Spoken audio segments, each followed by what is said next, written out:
Buenos días, mis hermanos, que el Señor les bendiga en este nuevo día que tenemos para compartir. Les saludo cordialmente en el amor del Señor. Y a mí me correspondió, como estamos en esta semana hablando acerca de la muerte, resurrección de nuestro Salvador Jesucristo, porque vamos a celebrar la Pascua. El tema que a mí me correspondió fueron los padecimientos de Jesucristo. Ya, yo voy a leer como referencia el libro de San Juan, el capítulo 18, del verso 37 al verso 40, y le voy a dar lectura en el nombre del Padre, del Hijo y del Espíritu Santo. Dice así: le dijo entonces Pilato: luego, ¿eres tú rey? Respondió Jesús: tú dices que yo soy rey. Yo para esto he nacido y para esto he venido al mundo, para dar testimonio a la verdad. Todo aquel que es de la verdad oye mi voz.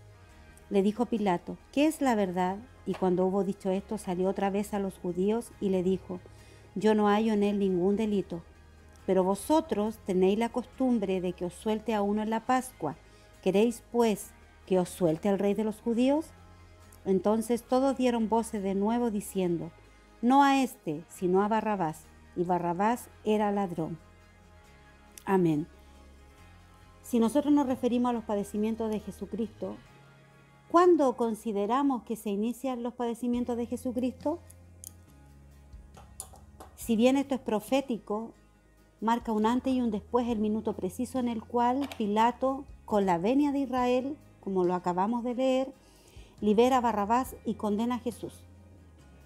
Pero, ¿por qué es condenado Jesús? Porque era incómodo y desafiaba la autoridad de los fariseos del concilio judío.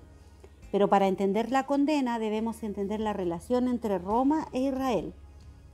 Israel era una colonia dominada por Roma, y la forma en que Roma gobernaba o añadía naciones a su imperio era, entre comillas, amistosa, ya que si bien políticamente eran gobernados por los romanos y se les ponían condiciones como el tributo o la ley de la milla, aún así se les permitía conservar sus costumbres y principalmente su creencia religiosa. Por lo tanto, aunque Judas entregó a Jesús al concilio judío, fue necesario que el concilio lo entregara a Pilato, o sea, al Imperio Romano, para que fuera realmente condenado. Entonces, Pilato hace uso de dos tradiciones judías para validar la sanción que había impuesto a Jesús. Primero, ofrece la liberación de un reo, costumbre judía en la Pascua, y luego se lava las manos, que era un ritual utilizado por los israelitas para purificar el campamento en caso de encontrar un cadáver y desconocer el autor del asesinato. Esto lo puede encontrar usted en Deuteronomio capítulo 21, versos 7 y 8. Todo esto por lo que significaba el nombre de Jesús. Al igual que Juan, eran profetas reconocidos, hombres que eran seguidos por grandes multitudes. Pilato necesitaba congraciarse con el pueblo, evitando la oposición ante la fortaleza de la figura de Jesús. Hay un pasaje que me marca profundamente, que es Juan 19, verso 15. Pilato pregunta si crucificarán a su rey, y el pueblo de Israel grita que no tiene más rey que el emperador romano. Una vez más la humanidad desechaba el reino eterno y su gobierno, prefiriendo figuras terrenales e imperfectas. Lo mismo ocurrió con Saúl y Samuel. De ahí en adelante solo se genera humillación tras humillación. Ahí podemos leer Mateo 27, verso 11 al 56.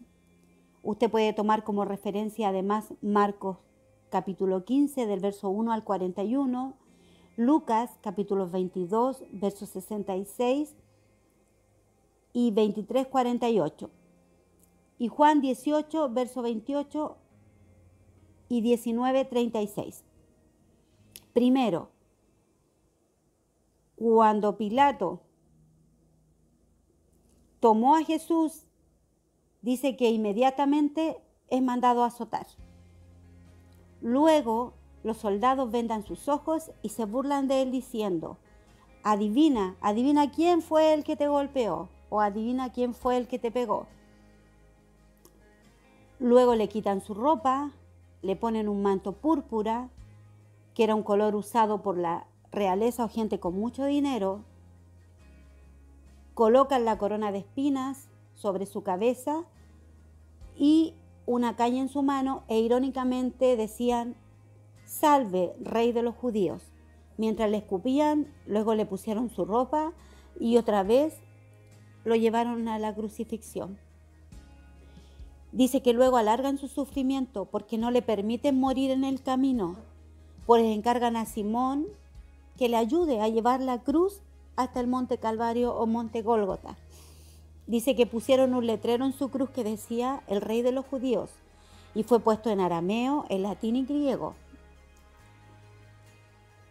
Posterior a ello le dan a beber hiel y vinagre.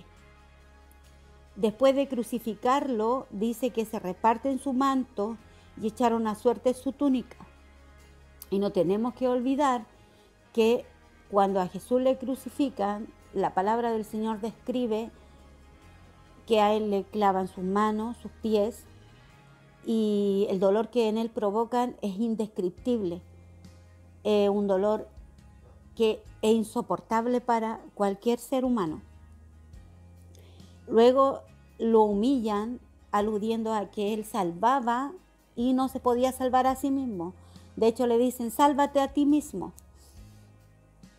Y por último dice que Jesús se sintió totalmente solo, porque tenemos que recordar que cuando Él carga con todo el pecado del mundo sobre sus hombros, se provoca una separación entre Él y el Padre, porque el Padre no puede convivir con el pecado. Y Jesús expresa unas palabras diciendo: «Elí, Elí, lama sabactani». Justo dice la palabra que cuando Jesús entregó su espíritu a petición de los judíos, porque ellos no querían cuerpos en la cruz el día sábado, porque era sumamente solemne el día de descanso durante la fiesta de la Pascua. Dice que son enviados los soldados a quebrar las piernas de los que están en la cruz para luego bajar sus cuerpos, y esto era para apurar la muerte. Pero Jesús ya estaba muerto y no tocaron sus huesos, y ahí se cumple íntegramente la profecía, porque dice en San Juan capítulo 19, versículo 36, dice: «Porque estas cosas sucedieron para que se cumpliese la escritura, no será quebrado hueso suyo». Y luego dice que al terminar se clava una lanza en su costado, y esta vertió, dice, desde su costado agua y sangre. Y en el verso 37 que sigue, la palabra del Señor dice: «Y también otra escritura dice: mirarán al que traspasaron». Cumplimiento fiel e íntegro de la palabra profética del Señor. Pero entonces, ¿qué fue lo que sucedió? Lo normal es que un cuerpo muerto no sangre. En consecuencia, el cuerpo de Jesús ya tenía un derrame interior. Acá vamos a hacer alusión a un dato histórico. Dice que el médico James Thompson cree que Jesús no murió por agotamiento, ni por los golpes, ni por las 3 horas de crucifixión, sino que murió por las terribles experiencias físicas y emocionales que literalmente le produjeron el rompimiento del corazón.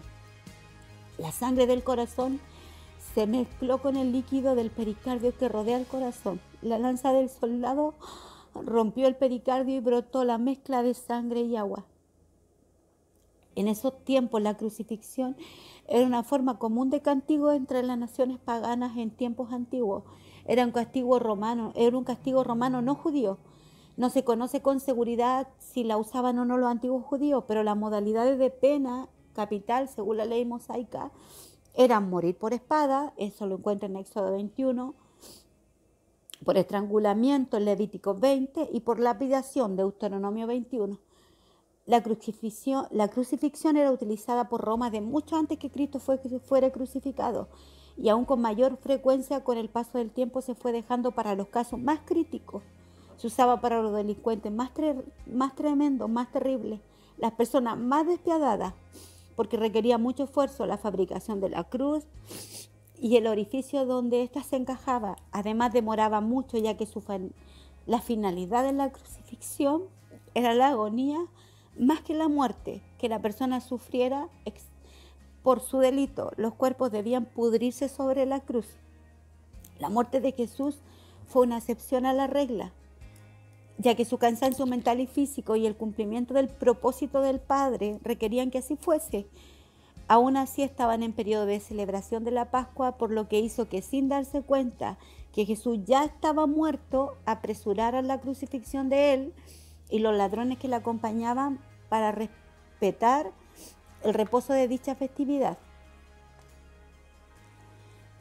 Cuando Jesús es muerto en la cruz, dice la palabra del Señor, que junto con su corporalidad se ataca también su identidad, a su carácter de hijo de Dios.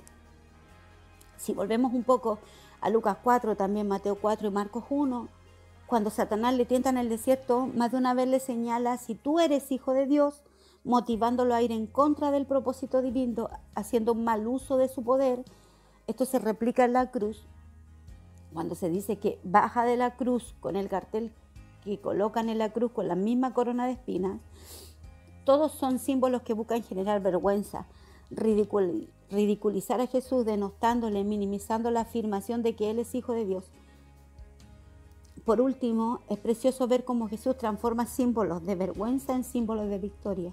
La cruz y la corona de espinas hoy son nuestra evidencia y a los que nosotros nos aferramos para hablar de salvación, ya que no son una burla, ya no son un brutal castigo. Es la muestra de un amor que es más fuerte que la muerte, de una salvación gloriosa que hoy está a nuestro alcance a través de Jesucristo. Hay unos versículos que la Biblia hace alusión en San Lucas 23, verso 46, y dice: entonces Jesús, clamando a gran voz, dijo: Padre, en tu mano encomiendo mi espíritu. Y cuando dijo esto, expiró. Y Juan 19:30 dice: cuando Jesús hubo tomado el vinagre, dijo: consumado es, y habiendo inclinado la cabeza, entregó el espíritu. Si nosotros analizamos, la expresión consumado es la traducción de la palabra griega tetelestai, utilizada por un deudor que termina de pagar su deuda, con un significado contextual de pagado en su totalidad. Fueron las últimas palabras de Jesús. Luego entrega su espíritu. Nos muestra que su sacrificio es efectivo, que nos da acceso a una salvación imposible de conseguir por nosotros mismos. El pago para que nosotros no paguemos. Él sufre condenación y muerte para que nosotros recibamos vida y vida en abundancia. Hermanos, a través de esta exposición, la idea es que podamos entender un poco más que lo que nosotros escuchamos día a día en muchas prédicas, en muchos lugares, que Jesús fue crucificado en la cruz del Calvario, nosotros podamos un poco sentir en carne propia el sufrimiento terrible que Él pasó por cada uno de nosotros para que nosotros tuviéramos hoy día acceso. Porque dice que cuando Él murió, el velo del templo se rasgó y nosotros tuvimos entrada libre para poder tener un contacto directo con nuestro Dios.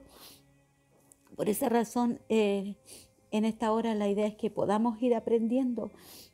Y yo ahora les voy a exponer algunas preguntas para que ustedes mediten en sus hogares y lo puedan responder a través de la exposición, que tal vez de manera un poco emocionada, porque es imposible no contrañirse al poder analizar todo lo que significa el sufrimiento de nuestro Salvador Jesucristo, todo lo que Él padeció por amor a usted, por amor a mí, y dice la Biblia que por amor a toda la humanidad sin distinción.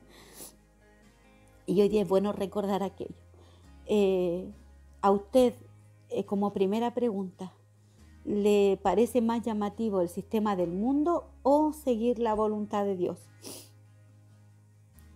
Esa es la primera pregunta.